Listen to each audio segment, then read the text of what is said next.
upaya penanggulangan narkotika di dalam negeri dan internasional, serta berkomitmen untuk berperang dengan jaringan narkotika dunia. Indonesia melalui BNN melakukan kerjasama dengan Badan Narkotika Singapura Central Narcotics Bureau atau CNB, serta meminta dukungan negara-negara dunia dengan kerjasama yang terjalin. Kepala Badan Narkotika Nasional Petrus R. Golos dalam acara pemusnahan 1,2 ton barang bukti narkotika di lapangan kantor BNN Cawang, Jakarta Timur pada Senin 26 April 2021 menjelaskan kerjasama yang dijalin kuat dalam menangani masalah narkotika. Selain itu, kedua negara juga secara aktif bersinergi dalam penanggulangan narkotika, terutama dalam hal sharing informasi narkotika dan intelijen. Perlu saya sampaikan dalam The Commission on Narcotics Drugs, CND, ke-64 di Vienna, Austria pada tanggal 12 sampai 16 April 2021, Indonesia dalam hal ini BNN menyampaikan statement. Yang pertama, COVID-19 telah menginfeksi banyak orang, begitu juga terhalangnya usaha dunia dalam memberantas penyalahgunaan narkoba dan peredaran gelap narkotika.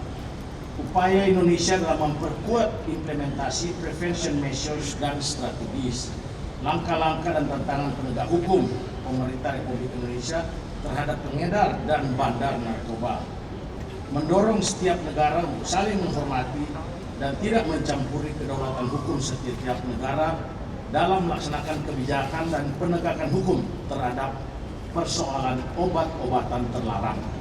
Bergabungnya Indonesia dengan CNB periode 2024 hingga 2027 diharapkan bisa mempercepat pemberantasan jaringan narkotika dunia di Indonesia, hingga mampu menekan tingginya kontaminasi generasi muda atas narkotika. Dalam acara pemusnahan barang bukti narkotika tersebut, Golos meminta dukungan pejabat negara sekaligus negara-negara di dunia untuk terus berkomitmen berperang dengan obat-obat terlarang. Kemudian Indonesia meminta dukungan negara-negara anggota dalam persiapan pencalonan Indonesia sebagai anggota CND tahun 2024-2027. Sejumlah negara dan regional grouping menyoroti bahwa pandemi COVID-19 menjadi tantangan dalam penanganan narkoba.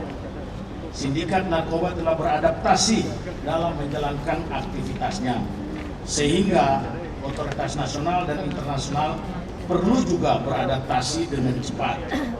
Formulasi kebijakan anti narkoba, prevention education, penegakan hukum, rehabilitasi pemberdayaan masyarakat dan hal-hal terkait penanganan narkoba memerlukan pendekatan yang komprehensif berdasarkan bukti ilmiah yang kuat.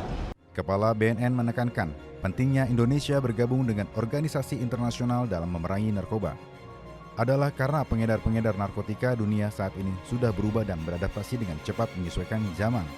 Hingga untuk formulasi kebijakan anti narkotika prevention education dalam penegakan hukum rehabilitas pemberdayaan masyarakat memerlukan pendekatan yang komprehensif berdasarkan bukti ilmiah yang kuat.